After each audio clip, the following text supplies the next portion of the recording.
Hey guys, welcome to the 70-second C programming tutorial, and in this tutorial we're going to be looking at editing a text file. And basically what we're going to be doing in this tutorial is we're going to open up this student's text file that we generated in the previous tutorial, and we're basically going to be removing all of the students that are failing. So any student that has below a 65 GPA is considered failing. So Jones is failing and Hughes is failing. And actually what we're going to be doing is we're going to be opening up this file right here, and then we're going to be creating a temporary file. So what we're going to do is we're going to open up this student's file right here, and we're only going to be reading from it. So we'll open up this student's file, and then we'll go ahead and create another text file called students_temp.txt.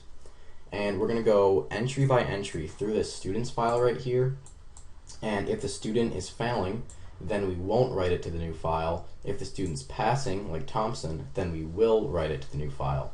So when we're done, we'll have this student's file, which is unmodified, and then we'll have a new text file called students_temp.txt, which has only the passing students in it. And then after we've closed both of these files, what we're going to be doing is we're going to go ahead and delete the original file. So we'll delete this students.txt, and then we'll rename this temporary file to the original file name. So we'll rename this students_temp.txt to students.txt.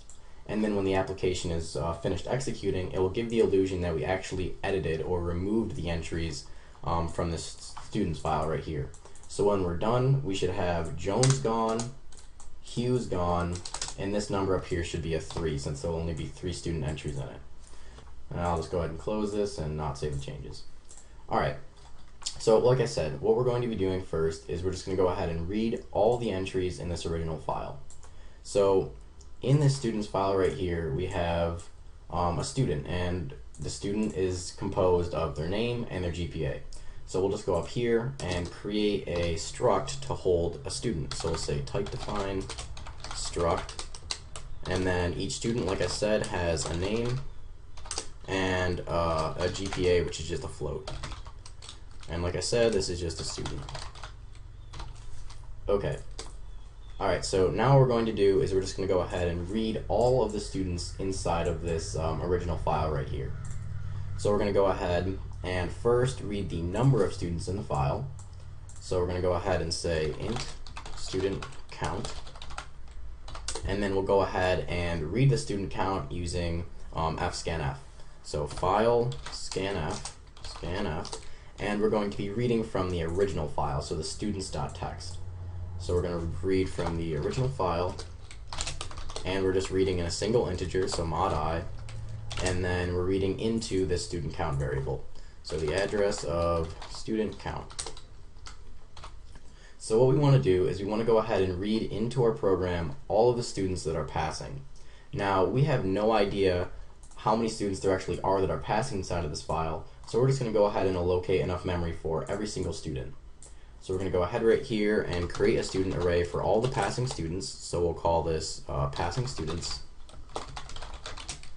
And we just need to allocate enough memory for all the students since we have no idea how many students are actually passing.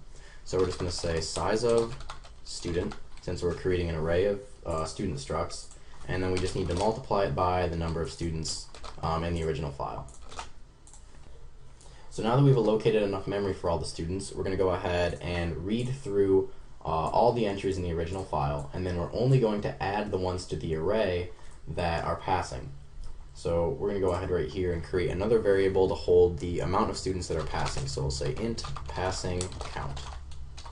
And now we can just go ahead and iterate through all of the student entries in the file. So for int I equals 0, while I is less than the student count, and then obviously just increment on.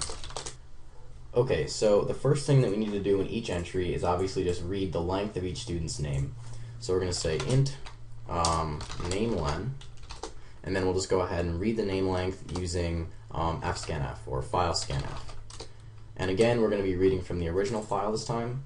So we're going to say original file, and we're just reading in a single integer, which is the student's name length. So mod I, and then we're reading into the variable nameLen.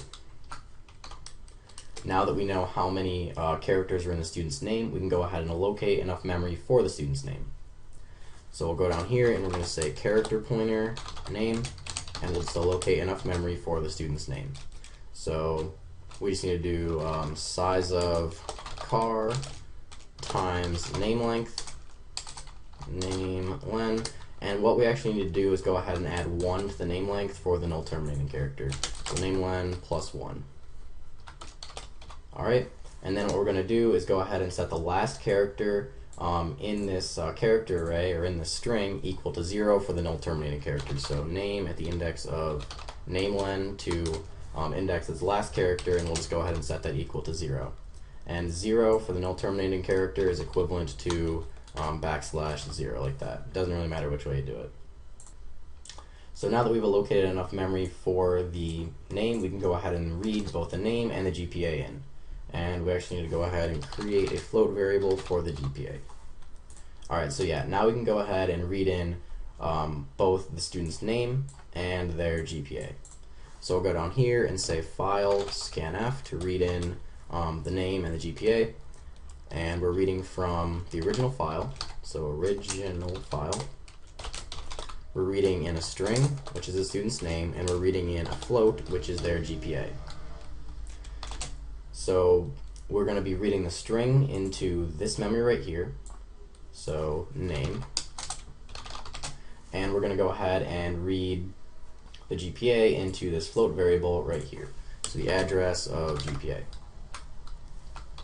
Okay, so now that we've read in all the information about the student, we can now decide whether or not the student is passing. Like I said before, if the student's GPA is equal to or greater than 65, then they're passing. So if GPA is greater than or equal to 65.0, then we're going to go ahead and add this student to this passing students array. And we actually need to initialize passing count to 0. Okay, so now what we're going to do is we're going to say passing students at the index of passing count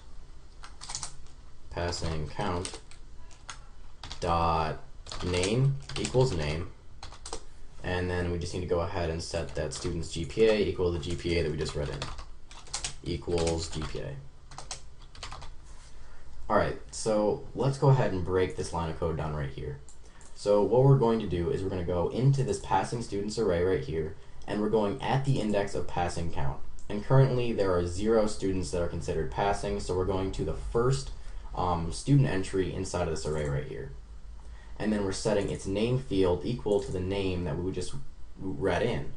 And down here, we're going to go ahead and set that student's GPA equal to the GPA that we just read in. Alright, and then after we've read in both these things, we're going to go ahead and increment the passing count. So passing count plus plus. This way, the next time that we get a passing student, it will be at the index of 1, so it'll be in the next slot in the array. And then after it does that, it'll increment it again, so it'll be at 2, and so on. It'll just keep going. Alright, so now after this for loop is done, inside of this passing students array, we have every single student that is passing. So now all that we need to do is go ahead and write all those passing students into the new temporary file right here. So what we need to do is just go ahead and iterate over all the passing students. So for int I equals 0, while I is less than passing count, and then I++. Alright, so now all that we need to do is just write all these passing students into this new file right here. And we can actually go ahead and do this with one line of code. We can say printf for file printf, and we're going to be writing to the new file this time. And at the beginning of each entry, we just need to write the length of the student's name, so mod I. Then we need to write the student's actual name, which is a string, so mod s, and then we need to write their GPA, which is mod f. And we're actually going to only have 2 digits after the decimal place, so 0.2f, like that. And then of course end the line, which is something I forgot to do in the last tutorial. Alright, so in order to calculate the name length, all we're going to be doing is using the strlen function. So strlen, and then we just need to pass through the string that we want to get the length of. And we want to get the length of the student's name. So we're going to say passing students at the index of I dot name. So that'll get the length of the student's name, and then we just need to go ahead and write the actual student's name. And then we just need to write the student's GPA.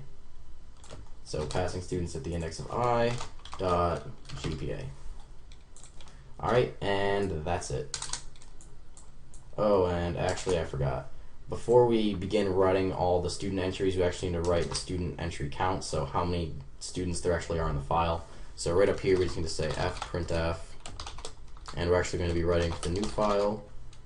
We're writing an integer, so mod I, and then end the line, and then we just need to write the number of students that will actually be inside of this new file. And the number of students that will be in the new file is just passing count, since there will only be passing students inside of this text file right here. Alright, so after this program executes, it will actually go ahead and create a new file called students.temp, or students_temp.txt, and inside of this text file will only be the passing students. But we're not done yet. What we have to do is we have to actually delete this original file and then rename this file to students.txt. Alright, and we haven't gone over removing files yet, but it's really easy. All that we have to do to remove or delete a file is just call the remove function. So remove, and then we just have to provide the path to the file that we actually want to remove. And anytime that you want to delete a file or rename a file, that file has to be closed. So make sure that you're doing this after you close both the files. So we're going to be removing the original file, and the original file's path is this right here. So we're just going to pass through that. So basically what it'll do is it'll just go on my desktop, find the students.txt file, and delete it. And then after we've deleted the original file, we just need to go ahead and rename this temporary file to the original file's name.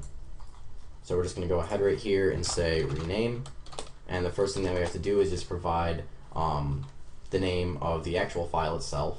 So this is the name of the file that we're going to be renaming, so this right here. And then we just need to provide the new name for the file, and the new name for the file will just be that.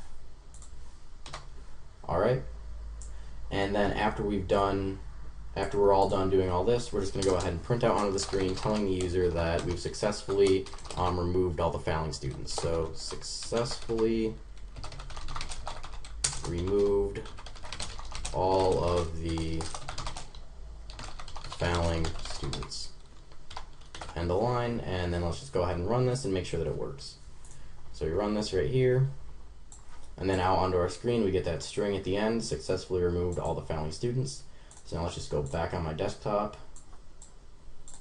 Oops, let's go back on my desktop, and actually moved it over to my other screen, but if I come over here, drag the text file that it created or edited, and open it up, we see that we only have the passing students inside of the file. We have Thompson, Johnson, and Simmons. Alright, so that's pretty much it for this tutorial, so see you guys.